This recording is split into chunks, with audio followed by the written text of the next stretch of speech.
your pay does not far exceed personal development. And I'm going to tell you why. You're being paid based on the value that you add to the marketplace. I just checked my bank account to see if I could order pizza, and I have negative $21 in my checking. I think I'm gonna still order it though. Some of y'all out here living check to check, and that's okay, because I'm living check to hope, just hoping that the next check come. You know, God gonna make a way. Hey, now, Amazon workers are currently asking for $30 an hour. Why shouldn't they have $30 an hour? Jeff Bezos makes billions of dollars. People were just like, oh, you're just a medical emergency away from bankruptcy. And I'm like, man, y'all got money. I am 4 flat tires away from being on the street. Literally and figuratively. As usual, guys, this one is going to be a good one. See you on the other side.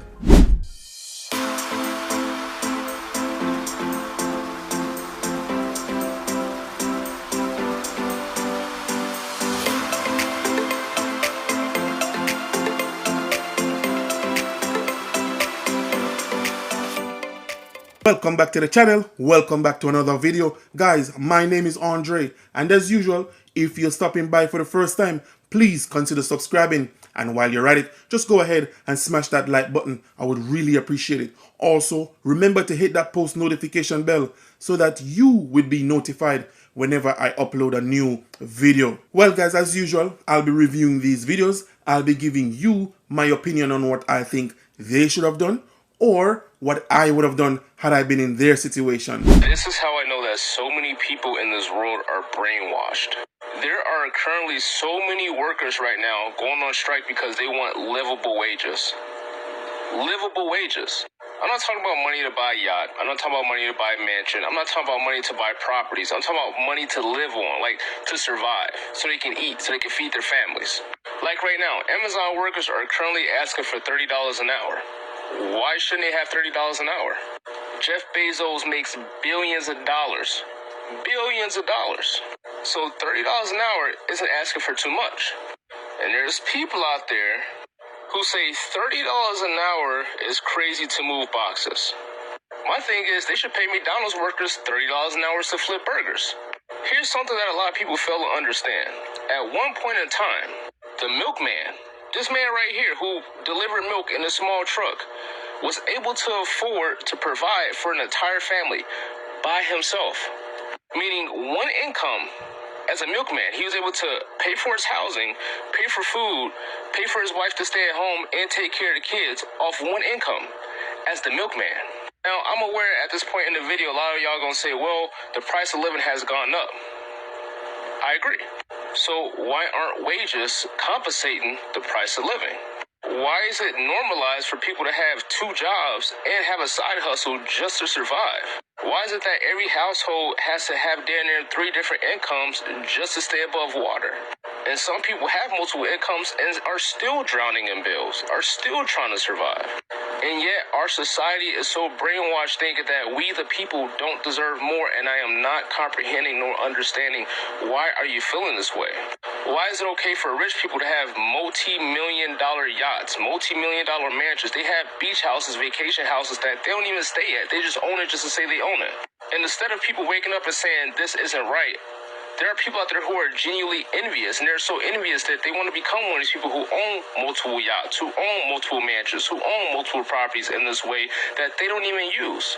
The point of this video is just me simply telling you all who aren't awake yet to wake up, look around, think, and then speak. Something that's totally acceptable if you're rich, but completely wrong if you're poor, is being in debt. The world's wealthiest people, Mark Zuckerberg, Elon Musk, Jeff Bezos, are all hundreds of millions of dollars in debt to avoid paying income taxes. If a poor person did that, you'd shame the living fuck out of them. But because it's a rich person doing it, you call them smart. Rich people hoard wealth and avoid paying their fair share of taxes by doing something called buy, borrow, and die. They buy all of these assets like yachts and homes and cars and golf courses and sports teams and jets. They often write them off on their taxes as business expenses and can report them as losses to their business as well on their taxes. And then they borrow. They get these massive loans from the bank that they kind of treat like their income, and they live off of those. And they get incredibly low interest rates, 1%, sometimes lower. When poor people get loans from the banks, their interest rates are anywhere from like 9 to over 20%. And then the rich die and pass all of their wealth onto their kin. They take advantage of inheritance tax loopholes so their kids wind up paying as little in inheritance tax as possible. We need to close these loopholes and tax the fucking rich. Stupid. If you could clearly tell the difference between what the rich is doing and what the poor is doing, or even what the middle class is doing, then you understand the system. So that is telling me if I don't want to live a certain life, there are certain systems or certain things I gotta follow until I get to the place I want to get to in order to take advantage of some of the stuff or loopholes that the rich is taking advantage of. A custodial account for your child. Now, you know about custodial account. I know about custodial account. But what? We have no interest in opening a custodial account for our kids. So now, when they get to 18, 19, 20, we're going to look as, oh, we're surprised. Because we didn't take advantage of a simple custodial account when they were kids. Now, they get to 21 and they're realizing how hard it is to keep up with the same people that took advantage of a custodial account when their child was 2 or 3. It's the same thing, guys. Again, the system is not broken. We're just not putting ourselves into a position where we could take advantage of the same system that they are using. I know people could show me $6,000 in sneakers. I know people could show me $4,000 in clothes. And I know people that could also show me up to $100,000 in cars. Yeah, parked in the garage. And then you ask questions like, so who do you set up your brokerage account with? And they have no idea what you're talking about. Again, guys, the system is working fine. We are just not taking advantage of the tools necessary to be on the side that they are on. It's working just fine, and it's open for any and everybody.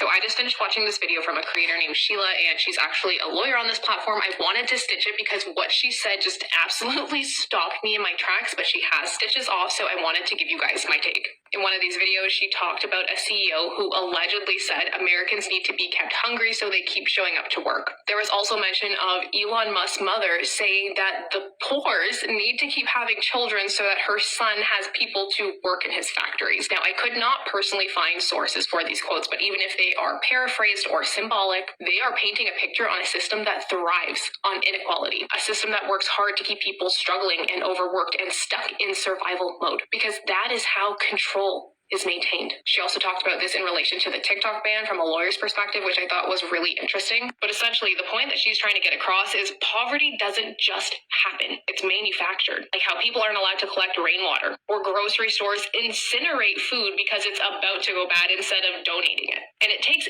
effort to keep people believing that the status quo is normal. It's no coincidence that universities in the US historically were free. But now, people are being told to take on mortgage-sized student loan debt for any degree, regardless of job prospects. We're out here telling regular people to follow their passions and the money will come, but that's not what the rich do. But it's designed like this for normal folks because that's the system. The more debt you're in, the more tied you are to your job, the easier you are to exploit. You get stuck, you lose free choice because you've already sold tomorrow's hours. And then add on to that the societal pressure to spend extravagantly on your wedding. Even though I cannot tell you how many people I talk to who are still paying off their wedding after the divorce. Spend to the max of your pre-approval for a house, the bank's gotcha. Buy on credit cards, keep up with the Joneses. You could just pay it back later. Access to debt becomes an illusion of freedom. And a lot of people follow down this path because they are told that they should. And growing up, I saw this firsthand, right? My family rode the poverty line. I saw them struggle. And I started to believe for a long time that struggle was just a part of life.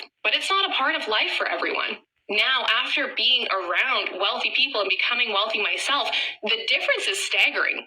Rich people don't play by the same rules that regular people have been told to follow. They do the opposite of what the masses are doing. Asset prices go through the roof and regular people catch FOMO. But when they inevitably crash, because that is the market cycle, the rich people swoop in and scoop up those assets for pennies on the dollar. While everyone else is scared because that's what the media is telling them to be, the rich people are the ones coming in and making the money. And let's get real, the marketing that we are exposed to on a daily basis is nothing but propaganda. It's designed to create a problem you didn't even know you had and then sell you the solution. It keeps you buying, it keeps you consuming, and it keeps you on this treadmill of feeling like you're never enough unless you have more. That's why regular people stay stuck and the rich keep getting richer. Because here's the thing, the system actually isn't broken. It's working exactly as it was designed to, keeping the majority trapped while a few stay on top in control. The middle class is disappearing, and this is intentional. A strong middle class threatens their power. People who see through the bullshit, like we are all starting to do on this app, threatens their power. Because people stop believing the bullshit that they're being fed,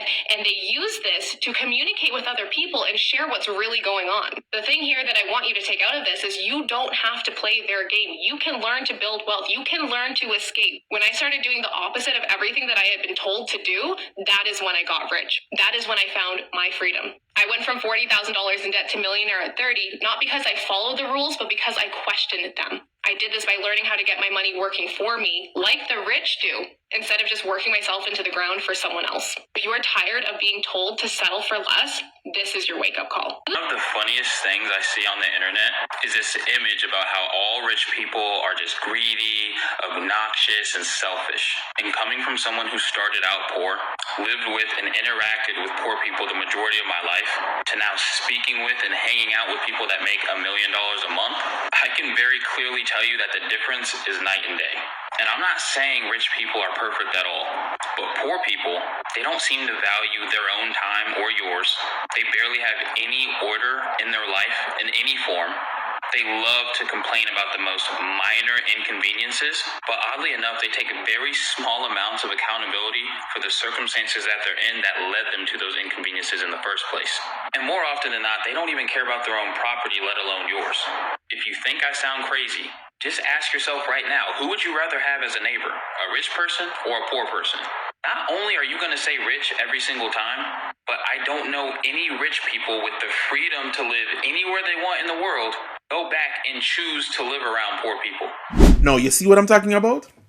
She's telling you that she's coming from poverty, guys. No, if the system was broken, if it was that it was only for the 1% or the top 5%, then how is it that she made it into the millionaire club? Guys, the system is working perfectly fine. It's just a matter of the information you have, the people you're hanging around, and what you're willing to sacrifice to get it.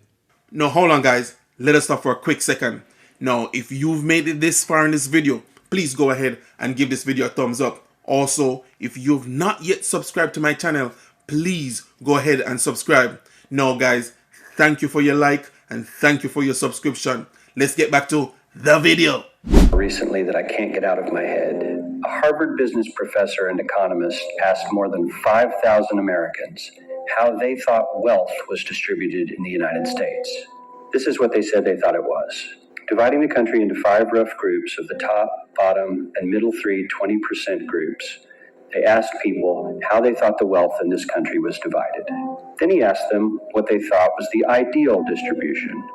And 92%, that's at least 9 out of 10 of them, said it should be more like this. In other words, more equitable than they think it is. Now that fact is telling, admittedly, the notion that most Americans know that the system is already skewed unfairly. But what's most interesting to me is the reality compared to our perception. The ideal is as far removed from our perception of reality as the actual distribution is from what we think exists in this country. So ignore the ideal for a moment. Here's what we think it is again. And here is the actual distribution. Shockingly skewed. Not only do the bottom 20% and the next 20%, the bottom 40% of Americans barely have any of the wealth. I mean, it's hard to even see them on the chart. But the top 1% has more of the country's wealth than 9 out of 10 Americans believe the entire top 20% should have. Mind-blowing. But let's look at it another way, because I find this chart kind of difficult to wrap my head around. Instead, let's reduce the 311 million Americans to just a representative 100 people. Make it simple. Here they are. Teachers, coaches, firefighters, construction workers, engineers, doctors, lawyers, some investment bankers, a CEO, maybe a celebrity or two. Now let's line them up according to their wealth. Poorest people on the left, wealthiest on the right. Just a steady row of folks based on their net worth. We'll color code them like we did before based on which 20% quintile they fall into. Now, let's reduce the total wealth of the United States, which was roughly $54 trillion in 2009, to this symbolic pile of cash. And let's distribute it among our 100 Americans. Well, here's socialism, all the wealth of the country distributed equally. We all know that won't work. We need to encourage people to work and work hard to achieve that good old American dream and keep our country moving forward. So, here's that ideal we asked everyone about. Something like this curve. This isn't too bad. We've got some incentive as the wealthiest folks are now about 10 to 20 times better off than the poorest Americans. But hey, even the poor folks aren't actually poor, since the poverty line has stayed almost entirely off the chart. We have a super healthy middle class with a smooth transition into wealth. And yes, Republicans and Democrats alike chose this curve. 9 out of 10 people, 92%, said this was a nice, ideal distribution of America's wealth. But let's move on. This is what people think America's wealth distribution actually looks like. Not as equitable, clearly, but for me, even this still looks pretty great. Yes, the poorest 20 to 30% are starting to suffer quite a lot compared to the ideal, and the middle class is certainly struggling more than they were, while the rich and wealthy are making roughly 100 times that of the poorest Americans and about 10 times that of the still healthy middle class. Sadly, this isn't even close to the reality. Here is the actual distribution of wealth in America. The poorest Americans don't even register. They're down to pocket change, and the middle class is barely distinguishable from the poor. In fact, even the rich between the top 10 and 20 percentile are worse off. Only the top 10% are better off. And how much better off? So much better off that the top 2 to 5% are actually off the chart at this scale.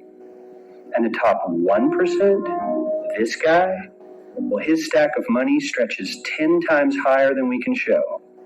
Here's his stack of cash, restacked, all by itself. This is the top 1% we've been hearing so much about.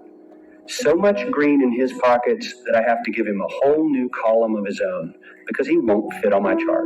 1% of America has 40% of all the nation's wealth. The bottom 80%, 8 out of every 10 people, or 80 out of these 100, only has 7% between them. And this has only gotten worse in the last 20 to 30 years.